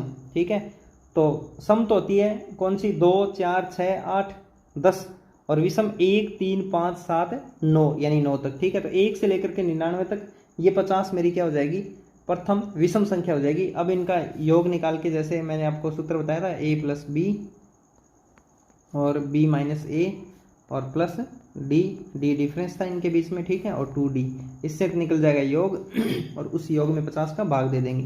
तो ये इस क्वेश्चन का आपको आंसर कमेंट बॉक्स में करना है। देखते हैं नेक्स्ट क्वेश्चन। नेक्स्ट क्वेश्चन मेरे पास में है कि 10 संख्याओं की औसत संख्या 30 है। यदि प्रत्येक संख्या को 5 से गुणा कर दिया जाए तो नई औसत क्या होगी? आपको ये भी आपको कमेंट बॉक्स में करना है, आपकी कॉपी पेन के ऊपर लिख लेना कि कितना इसका आंसर आता है, और आप ये वीडियो कंप्लीट होने के बाद में आप मेन कमेंट बॉक्स में इसका कमेंट करोगे कि इतना इसका आंसर था, ठीक है।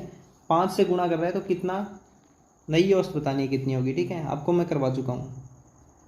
What will be the new average number.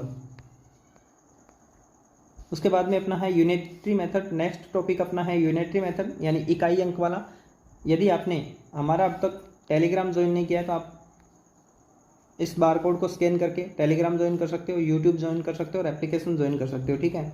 यहाँ पे टेलीग्राम पे आपको नई जो अपडेट होती है वो मिलती रहती है। यूट्यूब पे आप यूट्यूब पे इस वीडियो को देख रहे हैं, और एप्लीकेशन है, एप्लीकेशन यदि आप करते हो लॉगिन करने के बाद में आपको वहाँ पे बुक मिल सकती है, टेस्ट सीरीज, ई बुक, यानी आपको जो स्टडी मटेरियल है वो सारा का सारा स्टडी पॉइंट आरसी का मिल सकता है। तो ये आप देख सकते हो। देखते हैं अपना पहला क्वेश्चन यूनिटरी मेथड का, यानी इकाई अंक का पहला क्वेश्चन क्या है। 8 सेब की कीमत 120 रुपये है। 8 सेब कितने के? 120 रुपये के। तो यहाँ पूछा है इसने 240 रुपये में कितने सेब खरीदे जा सकते हैं। तो देखो 1 रुपये में कितना आ रहा है, 1 रुपये में आ रहा है 8/120। इसने पूछा है 240 रुपये में, तो 240 रुपये में 1 रुपये में इतने आ रहा है, तो 240 में इससे 240 का गुणा कर दूंगा ना, 240 का गुणा, इसको काटूंगा तो कितना, 2, 8 दूनी 16, कितने सेब, 16 सेब, ठीक है। एक बार दोबारा से मैं आपको इस क्वेश्चन को दोबारा करा देता हूँ। 120 रुपये में कितने सेब आ रहे हैं, 120 रुपये में आ रहे हैं मेरे पास कितने, 8 सेब। 1 रुपये में कितना सेब आया होगा, 8/120। देखो एक बात ध्यान रखना कि यहाँ पे जो हमें जितने में पूछे, देखो 240 रुपये में पूछा है तो 1 रुपया निकाल लेंगे। अगर ऐसे पूछता ना कि इतने सेब कितने में आ जाता तो 1 सेब निकाल लेते पहले, ठीक है। जिसका पूछा है उसकी एक मात्रा, 1 यूनिट निकालेंगे, ठीक है। तो 1 रुपये में इतने सेब आ रहे हैं, तो 240 में कितने आएंगे, 240 में आएंगे 8/120 और गुणा, यानी 1 में उतने आ रहे थे, 240 वाले को उससे गुणा कर देंगे 240, ठीक है। ये कैंसिल आउट हो जाएगा ना, 120 को दुगुना 240, ठीक है। तो 8 दूनी 16, कितने सेब, 16 सेब आएंगे, ठीक है। तो इसका सही उत्तर क्या होगा, option B is right. Next question देखते हैं। एक ट्रक को 297 किलोमीटर की यात्रा तय करने के लिए 54 लीटर डीजल की आवश्यकता होती है। तो 550 किलोमीटर की दूरी तय करने के लिए, अब देखो क्या पूछा है इसके अंदर, इन क्वेश्चन में यही ध्यान रखना है पूछा क्या है, 550 किलोमीटर। तो 1 किलोमीटर में निकालेंगे वो क्या मैटर अपने करता है, ठीक है। तो 297 किलोमीटर 54 लीटर में, कितने लीटर, 54 लीटर। 1 किलोमीटर कितने में, 1 किलोमीटर कितने में, 54/297 लीटर, इतना लीटर तेल चाहिएगा 1 किलोमीटर के लिए, ठीक है। तो ये पूछा है 550 किलोमीटर में, तो 550 किलोमीटर के लिए कितना चाहिएगा, 550 किलोमीटर के लिए चाहिएगा अपने को 54/297 गुणा में 550। अब देखो मैं काटना चाहूँ, 11 से कैंसिल आउट करूँ, 11 5 55, और इसको 11 से 11 दूआ 22, 11 7 77, ठीक है। 9 से कैंसिल आउट करूँ तो ये 9 से हो जाएगा 9 6 54 और 9 3 27, ठीक है। 3 से कैंसिल आउट करूँ तो ये हो जाएगा 3 दूनी 6। तो अपना कितना रह गया यहाँ पे, ये रह गया 2 × 50 लीटर, 2 × 50 कितना, 100 लीटर, ठीक है। तो इसका सही उत्तर क्या हो जाएगा, ऑप्शन ए करेक्ट आंसर होगा, ठीक है। तो बस इतनी सी बात आपको ध्यान में रखनी है, जो पूछा है ना उसका एक निकालो, ठीक है। यानी 297 किलोमीटर 54 लीटर पूछा था किलोमीटर में, किलोमीटर दूरी तय करने के लिए, ठीक है। तो किलोमीटर दूरी, तो 1 किलोमीटर का निकालेंगे पहले, फिर 550 किलोमीटर का अपने पास में आ जाएगा। देखते हैं नेक्स्ट क्वेश्चन। नेक्स्ट क्वेश्चन है मेरे पास, 2 प्लेट और 3 चम्मच की कीमत 86 रुपये है। 4 प्लेट और 1 चम्मच की कीमत 112 रुपये। एक प्लेट 1 चम्मच की कीमत के बीच का अंतर कितना है ये बताना है, ठीक है। देखिए एक प्लेट को मैं लिख लेता हूँ 2 प्लेट, क्या है 2 प्लेट, तो 2p लिख देता हूँ, और प्लस 3 चम्मच 3 स्पून यानी 3s लिख लेता हूँ, ठीक है। कितने रुपए की? 86 रुपये की। फिर उसके बाद में दूसरा मेरे को बोल रहा है कि 4 प्लेट प्लस 1 चम्मच यानी 1s यानी 1 स्पून, कितने रुपए की? ये 112 रुपये की, ठीक है।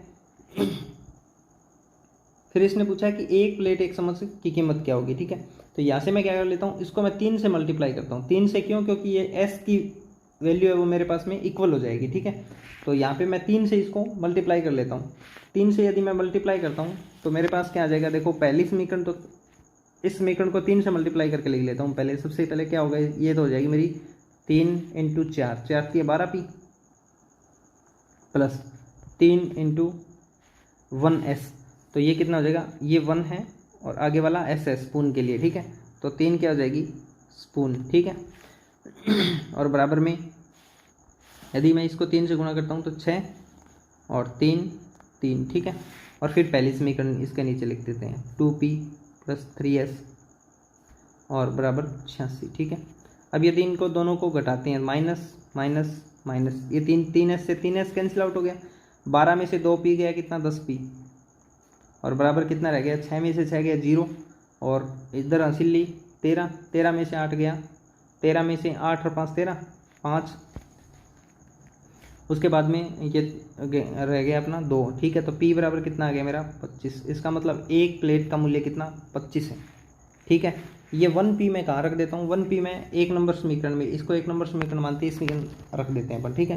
तो 2 × 25 ये कितना हो गया, 50 प्लस 3s बराबर 86, ठीक है। तो 3s बराबर कितना आ जाएगा, 3s बराबर आ जाएगा 86, उस साइड में माइनस होगा जाकर के, तो कितना 36। तो s बराबर कितना आ गया, s बराबर मेरा आ गया कितना, 12, s बराबर आ गया 12, एक s बराबर 12 और एक p बराबर मेरा कितना है, 25 है। तो मैं अब निकाल सकता हूँ, ठीक है। मेरे को क्या पूछा है, मेरे को पूछा है 1 प्लेट और प्लस 1 स्पून का मूल्य कितना होगा, ठीक है, ये पूछा है। तो 1 प्लेट का मूल्य कितना, 25, और प्लस 1 स्पून का मूल्य कितना, 1 स्पून का 12, सॉरी यहाँ पे पूछा इसने अंतर। अगर योग पूछता यानी इन दोनों के कितने रुपए लगते तो हम योग निकाल देते, पर इसने क्या पूछा है, अब की बार अंतर पूछा है, ठीक है, अंतर, मूल्य का अंतर। तो a1p माइनस 1s ये निकालना है अपने को, ठीक है। तो 1p का मतलब कितना, 1 प्लेट का मूल्य कितना, 25, और 1 स्पून का कितना, 12, बराबर कितना आ जाएगा, 25 में से 12 जाएंगे तो कितना रह जाएगा, 13, कितना, 13 रुपये। तो इसका सही उत्तर क्या हो जाएगा, ऑप्शन बी, 13 रुपये। आई होप आपको अच्छे से समझ आ गया होगा। देखते हैं नेक्स्ट क्वेश्चन। नेक्स्ट क्वेश्चन मेरे पास में कि एक स्कूल दौरे के दौरान 15 छात्रों के समूह में से एक समूह नेता के रूप में चुना गया। यदि ऐसे कुल 11 समूह हैं तो कितने छात्र भाषण के लिए जा रहे हैं, ठीक है। देखो 15 छात्रों का एक समूह है, 15 छात्रों का एक ग्रुप है, एक ग्रुप में कितने हैं, 15 छात्र हैं, और ऐसे कुल कितने समूह हैं, 11।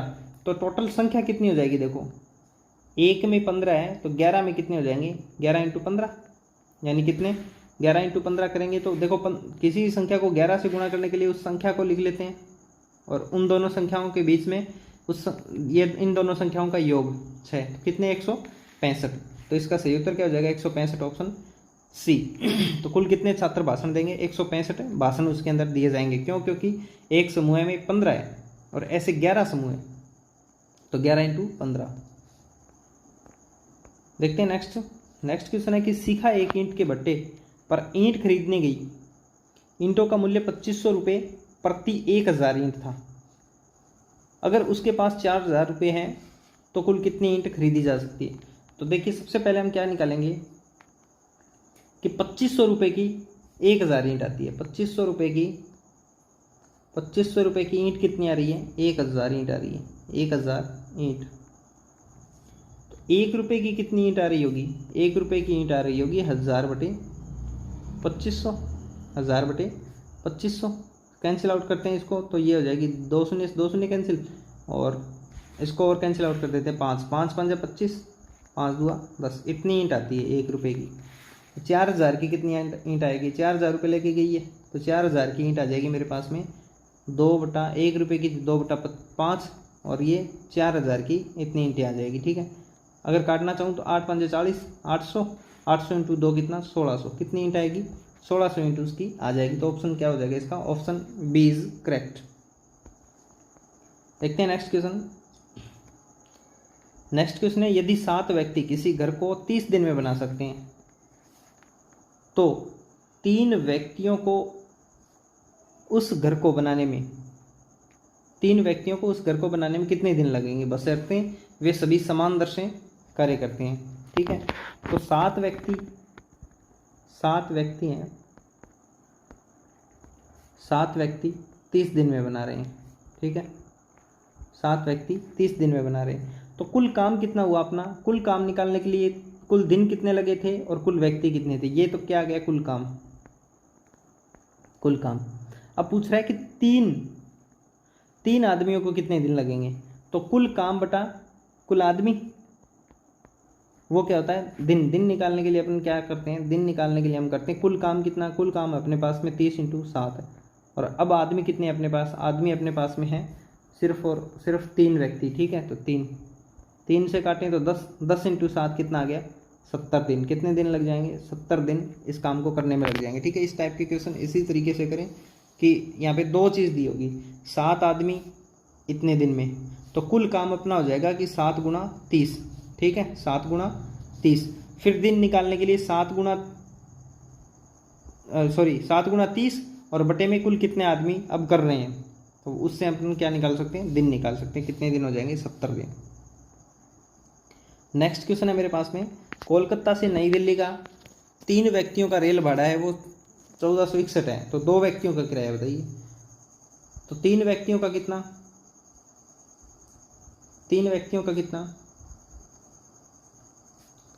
1461, तो एक व्यक्ति का कितना लगेगा, एक व्यक्ति का लगेगा 1461 बटे 3 से डिवाइड करूँगा मैं, तो ये हो जाएगा 4 × 12 और शेष कितना रह गया 2 26, 9 × 27, 8 × 24, बच गया 2 7 × 21, यानी 487 रुपये एक व्यक्ति के लगते हैं। 2 व्यक्तियों के कितने लग जाएंगे, दुगने लगेंगे ना, तो 2 × 487, 7 दूनी 14, 8 दूनी 16 और 1 असल 17, 4 दूनी 8 और 1 9, यानी 974 रुपये लगेंगे 2 व्यक्तियों के। तो इसका सही उत्तर क्या हो जाएगा, इसका सही उत्तर हो जाएगा ऑप्शन ए।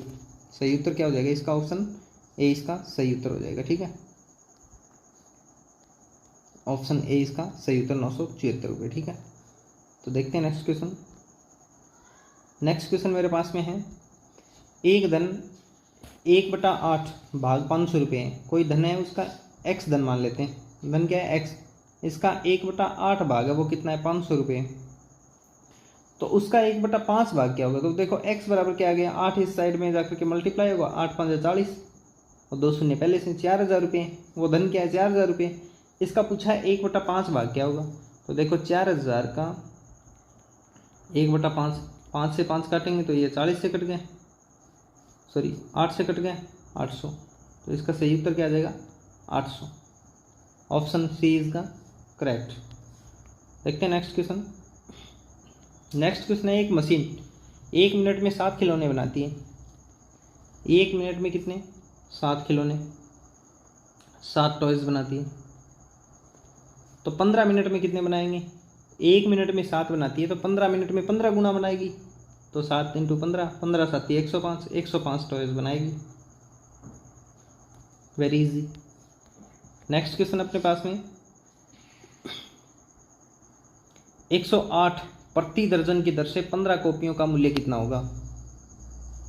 108 प्रति दर्जन की दर से 15 कॉपियों का मूल्य, तो देखो 108 प्रति दर्जन, इसका मतलब है कि प्रति दर्जन, एक दर्जन में कितनी होती है 12, तो 12 कॉपी है, 12 कॉपी का मूल्य कितना, 12 कॉपियों का मूल्य यानी 108 प्रति दर्जन, 12 का 108 रुपये। ठीक है, तो एक कॉपी का मूल्य कितना हो जाएगा, एक कॉपी का मूल्य हो जाएगा अपने पास में यहाँ पे 108 बटे 12, 12 निमा 108 होता है ना, 9 रुपये। एक कॉपी का मूल्य 9 रुपये, तो 25 का पूछा है तो 25, एक का 9 रुपये है तो 25 का 25 गुना हो जाएगा ना, 25 इंटू 9 यानी 225 रुपये। इसका राइट आंसर क्या हो जाएगा 225, ऑप्शन बी। देखते हैं नेक्स्ट क्वेश्चन। एक फैक्ट्री में 3 दिन में 3750 पेज तैयार होते हैं, तो 21 दिन में कितने होंगे? 3 दिन में 3750 पेज, तो एक दिन में कितने, 1 डे में कितने? 3750 बटे 3, अगर भाग देंगे तो 3 एका 3, 3 दूनी 6, 5 तिया 15, 1250 पेज एक दिन में बन रहे हैं। 21 दिन में 21 गुना बनेगा ना, एक दिन में इतने बन रहे हैं तो 21 दिन में इसका 21 गुना बनेगा, तो 1250 गुणा 21। अगर मैं इसको 21 से गुणा करूँगा तो मेरे पास कितना आ जाएगा 26,250। तो इसका राइट आंसर क्या हो जाएगा, ऑप्शन ए इज करेक्ट। देखते हैं नेक्स्ट क्वेश्चन। देखिए अपना जो है कंप्लीट हो चुका है। ये पीडीएफ आपको कहाँ मिलेगी? ये पीडीएफ आपको मिलने वाली है स्टडी पॉइंट आरसी के एप्लीकेशन पे, ठीक है। तो यहाँ मैंने जो क्वेश्चंस रखे हैं वो उन सब के यहाँ दिया गया है आंसर। देखिए जैसे मतलब बोर्ड मास का जो पहला क्वेश्चन था उसका क्या आंसर है 255, दूसरे का 9, 33 ऐसे, ठीक है। ये क्वेश्चन संख्या है, ऊपर लिखी हुई क्वेश्चन संख्या है और जो नीचे लिखा गया है वो उसका आंसर है, ठीक है। जैसे पहला टॉपिक था अपना बोर्ड मास, फिर लॉस प्रॉफिट, फिर simple interest, time and work, time and distance, percentage, average, unitary method. ये अपने सारे जो टॉपिक थे वो हमने यहाँ पे कवर कर लिए हैं। और जो अपने जो क्वेश्चन अभी हमने किए हैं, ठीक है, अपने टॉपिक कितने हो चुके हैं 1 2 3 4 5 6 7 8, ठीक है, 8 टॉपिक हैं। इनमें से हमने कुछ अलग एक्स्ट्रा भी ऐड किया गया है। तो यानी ये जो 90 नंबर की जो स्लाइड थी, यानी ये जो 90 पेज की स्लाइड थी, यानी जो जो क्वेश्चंस यहाँ पे ऐड किया गया है, जैसे मान लो आपको टाइम एंड वर्क का 3 नंबर क्वेश्चन है, 3 नंबर क्वेश्चन का 12 सेकंड उत्तर होगा, ठीक है। जैसे परसेंटेज का अपना जो क्वेश्चन नंबर 5 है, क्वेश्चन नंबर कितना है 5, उसका आंसर क्या होगा 10,000 होगा, ठीक है। इस टाइप से इसको तैयार किया गया है। ये आपको स्टडी पॉइंट आरसी के एप्लीकेशन पे मिल जाएगा। आई होप आपको अच्छे से समझ आया होगा। यदि फिर भी आपको कोई भी टॉपिक में अगर अब तक भी कोई प्रॉब्लम आ रही है तो आप हमारे इसके वीडियो के समाप्त होने के बाद में कमेंट बॉक्स में लिख देना कि इस टॉपिक में हमें समस्या है, उस टॉपिक को डिटेल से करवा दिया जाएगा। All the best, thank you.